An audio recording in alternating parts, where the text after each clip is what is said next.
believe it. I am hoping that we could somehow. Nope, it's gonna be more than 3.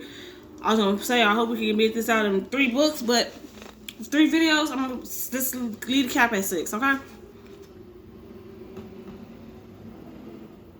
So we just found out the husband ain't shit. He was doing too much for me. We decided to move in with Sylvia the next day. I don't really relish the idea, but agree with Jamie that it's for the best, just until the whole nightmare is over. My heart is heavy as I fold some clothes and belongings into a suitcase. The sunshine of yesterday is forgotten, and now rain hammers on the windows outside. Ziggy is turning in circles, desperate for a wee. I don't fancy taking him out of this, says Jamie, watching the downpour out of our bedroom window. Another bloody April shower. Just take him into Evelyn's garden, I suggest. It's visible from my window. She offered in the past for us to take Ziggy out there, but we didn't like to. It didn't feel right somehow, even though it is an ice or overgrown weeds and bushes. Do you think Evelyn would mind?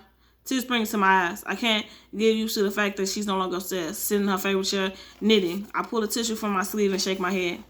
My throat restricted by tears. I take him quickly before he pisses on the carpet, says Jamie with a rueful smile.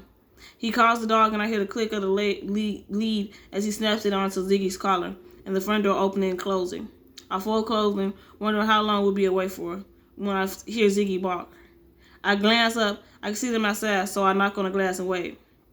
The garden is on our level, which meant Evelyn could only access it from a raised patio area outside the kitchen or from a side gate on ground level. It would have been more sense for the garden to have been sold along with the basement flat, but if it had, it would have been bumped the price up, and then we wouldn't have been able to afford it. What would happen to Evelyn Fat now, and who would buy it? It won't be the same having new neighbors. I think sadly as I watch Ziggy bond across the wet lawn. Jamie is standing with his back to me, his hood pulled up. He is wearing his green parka that makes him look like a student. We need a garden. I touch my stomach. My periods are so regular that I don't dare hope I might be pregnant, but the nausea, the heightened sense of smell, makes me determined to do a test to find out. Should we consider putting the flat on the market? With evidence placed up for sale, someone might buy the whole building and turn it back into a house. If we move further out of Bath, we might be able to afford a small house with garden for the same price we could get for the flat. It would mean a longer commute in the morning, unless I move schools. Either way, it would be a fresh start in the garden with Ziggy and possibly a baby. It's something to think about. I'm startled by a cry coming from outside. It's Jamie, and edge of panic to his voice. I rush to the window. He's standing towards the end of the garden now, a long figure, the weeds brushing his knees. He's bending over as though winded. Ziggy is by his side, staring down at something. What's wrong with Jamie? Is he all right? I run to the hallway, push my feet into my wheelies, and charge around the side of the building into the garden. The rain immediately soaking my long-sleeve t-shirt so that it clings to my body. Jamie! He stands away with his arms. Don't come over here. Stay there, he shouts an alarm. I don't listen to him, of course. Of course. Oh, how I wish I listened. I wade through the wet foliage to join him, and there, sprawled across the woods, is a body. It's almost concealed by the long, wet grass, but I can make out that it's a man. His blotchy face staring up at the colorless sky, his eyes open, unblinking. His head is bare, shoving a wound to his temple. His short, dark hair matted with blood. Even though his top is soiled with mud, I can call it a fleece. My head flies to my mouth, and I grab Jamie's arm as my legs collapse beneath me. Chapter 32. Chapter 22 in the building. Chapter 22 in the motherfucking building. Chapter 22 in the motherfucking building. Jamie and I sit on Sylvia's over sofa, unable to speak, gripping the mugs of tea as she thrusts in our hands the minute we arrive. The only sound to be heard are the ticking of the large grandfather clock and the wind that rattles the leaded windows. Hannah's on the other sofa. Next to Sylvia and Katie. Their eyes around with horror as they stare at us. It's almost funny to see their identical expressions, their slack jaws, arched eyebrows, and bloodless pallor. The duck egg blue walls are oddly calm, as if the hypnotized ticking of the clock. I eventually stop trembling, and now I just feel numb. Ziggy is slumped across my feet like a flurry pair of slippers. Do they know who this man is? Says Sylvia, eventually getting up to draw the heavy curtains. Not yet, replies Jamie. Both their voices sound far away, as though coming from the next room. And I'm assuming they don't know how long he's been there. I feel Jamie shrug. I tilt forward to put my mug down on the glass coffee table, my limbs so heavy that even the small act is a huge effort. I think I'll go to bed, I said, getting up to my feet unsteadily. Jiggy jumps up and follows me, as though relieved to get away from the oppressive atmosphere. I can sense their eyes on me as I leave the room. Sylvia's voice floats after me in a loud whisper. Poor thing, she's still in shock. 2 dead bodies in 2 days. It's going to take her a while to get over this. The spare room smells musty and has an unused air, although it's neat and tidy. With a white painted dressing table in the corner and pale green flower curtains at the window. I call him between the crisp white sheets still fully closed. I'm freezing and feel as though I'm coming down with the flu. It isn't even 9 o'clock, but I can't face anyone. I just want to shut my eyes and fall into the deep, oblivious sleep where I don't keep seeing Evelyn's face, serene in death, or the man's bulging, colorless eyes, the gauge on the side of his head. Jamie and I had been frozen for the first few minutes, unable to do anything except stare at the man. Oblivious to the rain that soaked through our clothes, or Ziggy standing quietly next to us. I half expected the man to jump up and tell us this was a sick joke. But of course he hadn't. The air had been strangely still and quiet. Even the rain was soundless, as if the world was holding its breath, waiting to see what we would do next. Jamie was the first to act, pulling the phone from his pocket and calling the police. Within 10 minutes, 2 detectives had turned up. Then it took hours to explain to them all that had happened. We had to keep repeating every detail, the leaflet, the house swap, how we thought the dead man was the same person as at Lizard Point in the hideaway, and everything that had happened since we came home. Jamie kept telling him to speak to D.S. Bryans from Devon and Cornwall Police. He knows everything, he insisted. I'll call him, says one of the policemen. D.C.'s Gardner, who was young, cocky, and very helpful. He'd taken one look at the suitcase on my bed and decided that we were some modern Bonnie and Clyde about some moonlight flight. Eventually, after speaking to Bryce on the phone, they allowed us to go to Sylvia's, but not before making sure they knew exactly where they could get a hold of us. I've been relieved to leave the flat. As we drove away in the Mini, I glanced back at the building where we had been so happy, where Evelyn had lived for over 40 years, and which now looked dark and forlorn. Police tape fluttered in the wind.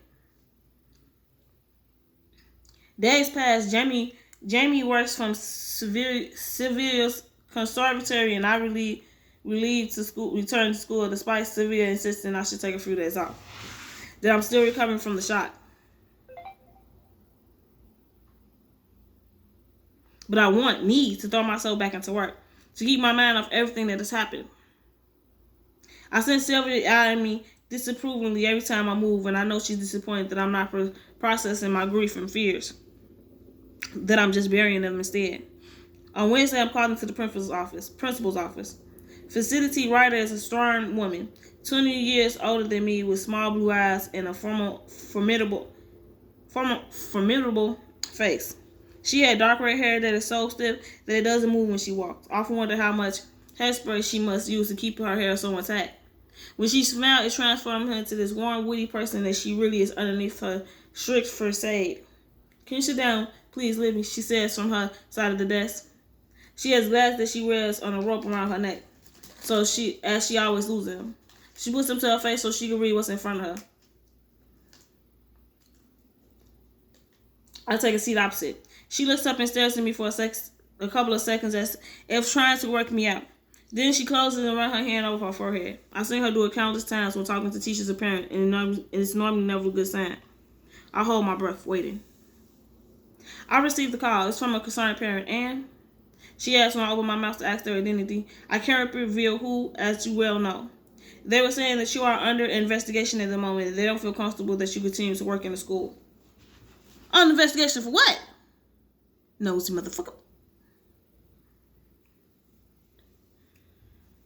I feel as though somebody has punched me in the stomach. There are a few. They've been talking. You know how it is. I most certainly do. There's a cliche bunch of mothers I often see hanging around the playground, standing in a huddle, gossiping in their Lucinda. I bet it was them. I'm not even under investigation. The body was found in my garden. We recently done a holiday house swap. I throw my arms up in the air. It's a very long story. I don't even know where to start. She folds her arm across her chest and peers at me over her glasses. Well, I suggest you try, Lebby. Because from where I'm sitting, it doesn't look pretty good. It doesn't look very good. And this school has its reputation to protect. Damn, she about to get fired. Hold on, y'all. I cannot believe this.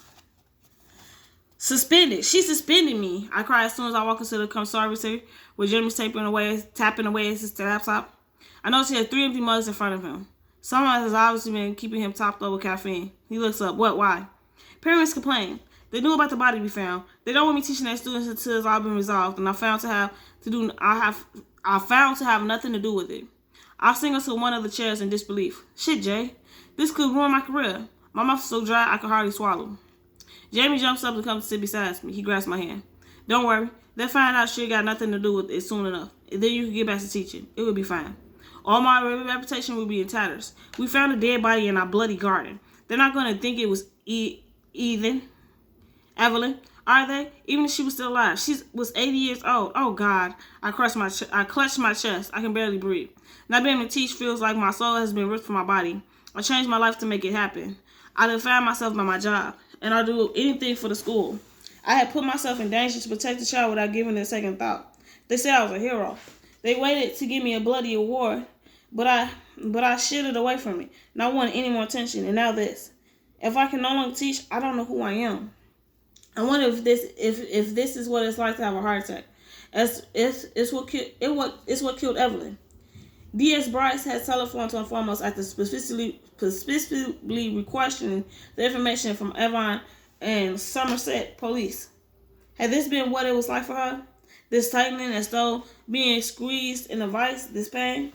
My heart is racing so much that I'm convinced I'm going to drop down dead. I can't breathe, I say, gripping Jamie's arms. My chest, it hurts. Mom, Jamie cries. Mom, it's Libby. Sylvia darted into the room and pushes Jamie aside. Put your head between your knees. No, your knees, she urges, forcing my head down. Breathe in through your nose and out your mouth. Through your nose, out your mouth. Nose, mouth. That's it, good girl. Her voice is soothing as I concentrate on what she's saying and my heart rate slows. My extremity stops tingling. I'm sorry, I say, reclining against the cushions. I don't know what happened. Jamie's face from behind his mother's shoulder is pale and full of concern. Sylvia pats my head but says sternly, you had a panic attack. You need to look after yourself. She turns to Jamie. You both do. The stress you have been under in the past few weeks is going to take its toll. She rolls my arm affectionately. I'll go and make a cup of tea. She gets up, brushes down her skirt. I watch her go. Wish that a simple cup of tea really would make everything okay. Because it most definitely ain't. It's 10 days after we found the body when the police turned up. That morning, the sound of someone mowing their lawn filters through the open window, and the breeze smells fresh of flowers and cut grass. For the first time this year, it feels as if though we are in the cusp of summer. I'm about to take Ziggy into the garden when there's a rap on the front door. 2 policemen stand on the step, the sun shining on the hills of land down behind them. D.S. Bryce shuffles awkwardly, looking slightly sweaty in his Mac. He introduces the man standing next to him as the Detective Inspector Hartley from Avon and Somerset Police. He holds his badge with an air of authority. I stand back to allow them over the threshold, clutching hold of Ziggy's collar to stop him darting out the door. Brian looks grin-faced as he perches on the arm of the sofa. Please don't sit on the arm of my furniture. It might not cost a lot, but don't sit on the arm of my furniture when you can sit on the damn couch.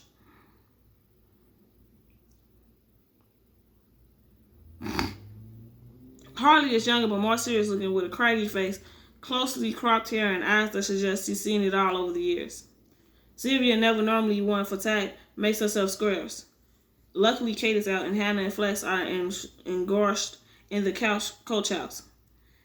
Jamie darts in from the commissary, a sheen of sweat dampening his fringe and a distraught expression on his face. D.S. Bryce, good to see you. Do you have news? He says, his eyes lighting up. He thrusts his hand at D.I. Harley and introduces himself. Harley shakes it wearily. Would you both like a drink, water, coffee? They both decline. Bryce is avoiding eye contact, which puzzles me. My heart starts to thump. We're not come with great news, I'm afraid, says Harley. He hasn't joined Bryce on the sofa, but is standing very firmly by Sylvia's drinks cabinet. He's wearing a jacket that is much too heavy for such a hot day. It gives him an intimidating air, which is probably why he wore it. We have identity on the man found in your garden. His eyes find mine, they're cold. His name is Sheen Elliott. He was one of the builders working at Philip Haywood's Cornwall property. He was murdered. He was struck over the head with a blunt instrument.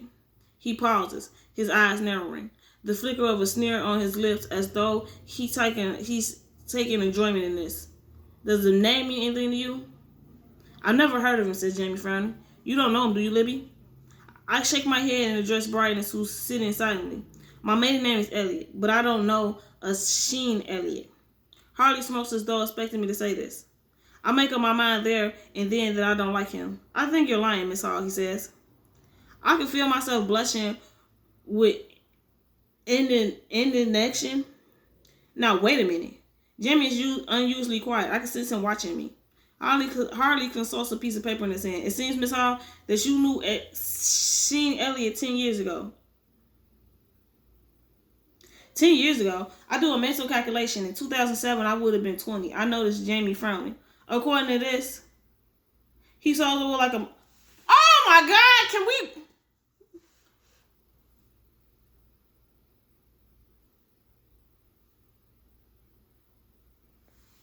He also looks like a marriage certificate. You married Shane Elliott in 2007. I turn to Jamie. All the color has drained from his face. I shake my head. No, that's not. Elizabeth Hall, I'm arresting you on suspicion of murder, he says. You do not have to say anything, but it may harm your defense if you do not mention when questioned something you let her rely on in court.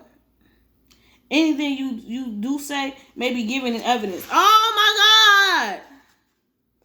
No, you got this wrong, I cry as Harley takes my arm. Please, Jamie, you gotta believe me. Sylvia comes rushing into the room. What's going on? Take your hands off my daughter-in-law, she insisted, her face flushed. She puffs herself up to a full 5'5" and blocks the doorway that leads to the hallway. I'm hard to see that she's trying to stick up for me. Please get out of the way, says D.I. Harley coldly, and Sylvia's face falls. Without a word, she moves from the doorway. It's okay, I try to assure them as Harley far marches me from the house. I'll explain everything when I get back. Please, it's a mistake, that's all. I'm driven to the station. I'll drive to the station and wait for you, says Jamie, the color coming back into his cheeks as he springs into action. It will be fine, just tell the truth. But I can see disappointment in his eyes when he looks at me. Can almost hear his thoughts. My wife is a bigamist, a liar. The last thing I see is a police car speeds away, are the shocked faces of my husband and mother-in-law huddled together on the front step, and despite Jamie's words, I know nothing will ever be the same again. I sit alone in the small stuffy room waiting. With this waiting on the hottest day of the year, I haven't even been offered any water. What would become of me? How would I explain it all? One way or another, I'm sure to get prosecuted. I tried, I really have, to be a good person, to make up for all what happened in Thailand, to live a good life, to reinvent myself. But now, it's all going to come out, and I'll lose everything. That backpack? I tried to find out without telling Jamie, Googling all those people I traveled with, Lars, Harry, Emma, and the other. It had crossed my mind that they could have been messing with me. They had found out my secret and were trying to blackmail me. There is so much that doesn't make sense to me, but one thing is obvious, this isn't about Jamie at all.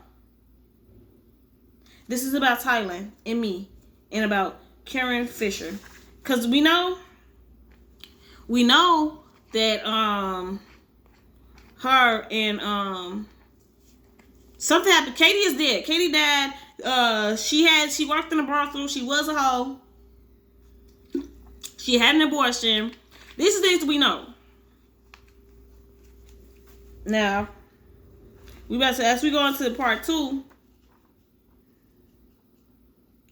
where we finna, hopefully find some answers.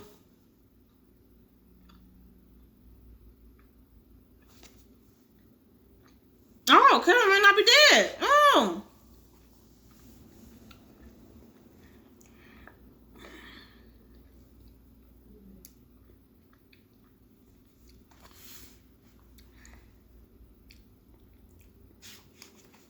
Chapter 23. Karen Fisher was dead. That's what I always believed. Last seen alive in Thailand 9 years ago. It was May 2008 when I fled Grey, Jersey, England, and arrived in the colorful city of Bangkok. The air was hotter than I ever imagined. The hyper heat that rushed out from an oven when you opened the door, humid and all incomposing, hit me in the face as soon as I stepped off the plane.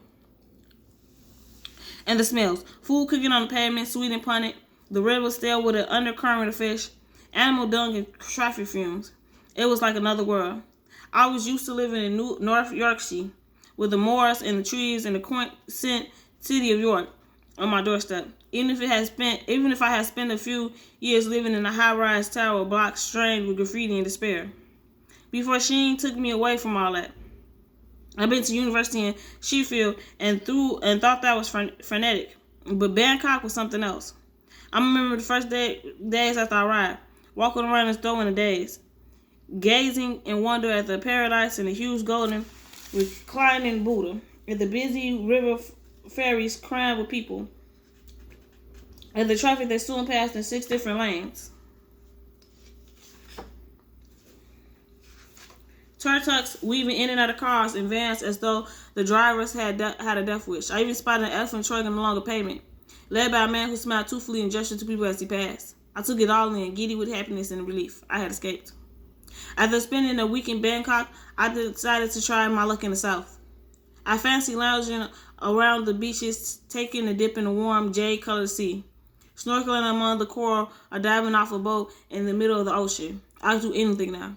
And that thought alone propelled me forward. I wanted to experience everything. I wanted to live. The other night train was stuffy, with cramped seating that converted into beds. A guy was lounging on one of the chairs, earphones plugged in, his foot taping to some tiny dancing music. I could just about decipher. He had blonde dreadlocks and a t-shirt with stains around the armpits. It was going to take all night to travel down to Terrain, and I wasn't looking forward to the journey. But it was a lot cheaper than the flight, and I had to make my money last as long as possible. I didn't realize the thought of sitting next to someone who looked like he might not have watched for weeks. Behind him, a couple in their 30s sat munching on egg rolls. The carriage was airless despite the large rectangle windows that were flung open.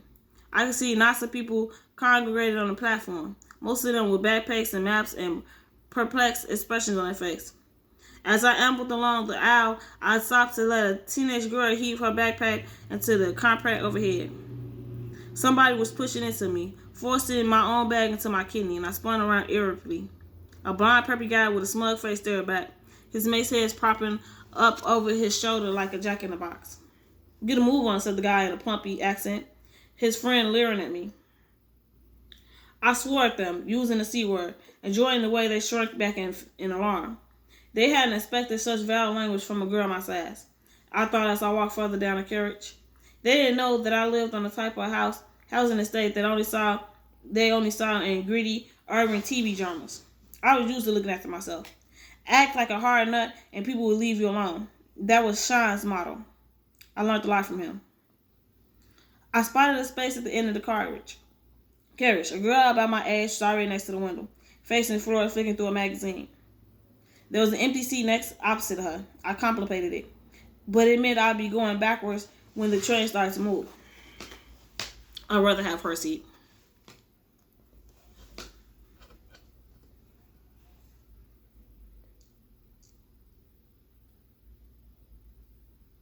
She glanced up from her magazine with clear hazel eyes as I approached. She looked like she just arrived in the country. There was freshness about her in her cotton blouse and denim shorts. Her skin was pale with the free freckles across her nose, and she had a mousy hair that came just past her shoulders. The perfect combination to share this journey. "Do you mind if I sit here?" I indicated the brown leather seat, the leathery seat opposite, as the yellow stuffing bursting out of a rip in the arm. It didn't look particularly comfortable for such a long trip.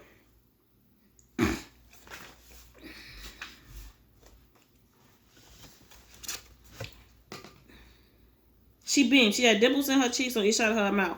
"Sure, you're English, right? Yorkshire?" She had a similar accent, although her tone was harsher than mine. I nodded. We had that in common, at least. Not that I wanted to make small talk. I planned to spend most of the journey sleeping. I hoisted my backpack onto the shelf above our heads. It weighed a ton.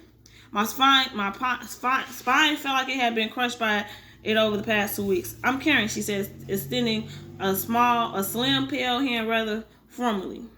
No. I shook it before sitting on a chair facing her. "Elizabeth," although everyone calls me Beth. At least at home, I was always Beth. And that's what Sheen called me. I reached into my pocket, pulled out a hairband, and gathered what was left of my dark hair away from my sweaty neck. The window was open, yet I couldn't feel the benefit. Karen raised her head from her magazine. It'll get cooler once the train begins to move, she said, as reading my mind.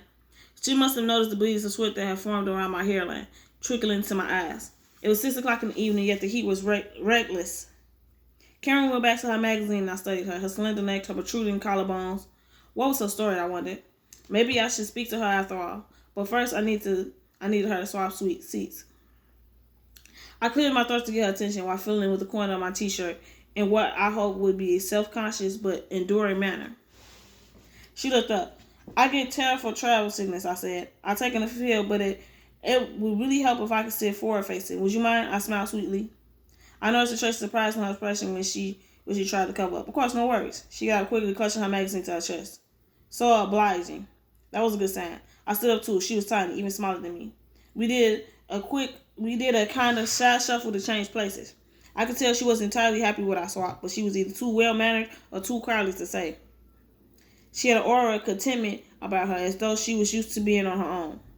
She settled into her new seat, my legs knocking against something, and I was irritated to see her backpack by the window. She needs to get rid of that. Ow, I said, rubbing my leg theoretically. Oh, God, I'm so sorry. I put it in a whole overhead compartment. I smiled in thanks and watched as one of the guys I was sworn at early officer helped her lift it. Okay, I can read this last paragraph right here.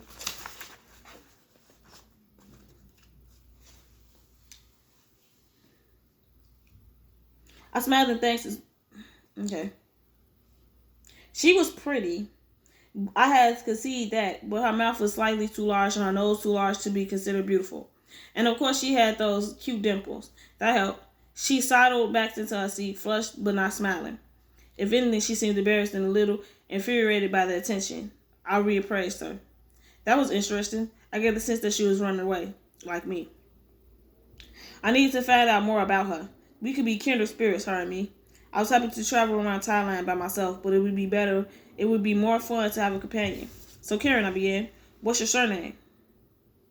She lifted her eyes from her magazine looking puzzled. Fisher, why? Just wondered. I pretend to consider her name Fisher. I don't know any Fishers. Are you mean anyone at the other end? Karen Fisher? She smiled, but it had a hint of reservation behind it. No, I'm traveling alone. Me too. And you're Beth Elliott. I pray she didn't know Shane. His family was notorious in my part of town. So we're going back to a time where she did well. Apparently, she remembers Elliot. She remembers Shane, who is dead, and right now she's in jail for his murder. So, come by back. Don't go nowhere. Put the kids some food on, but come back.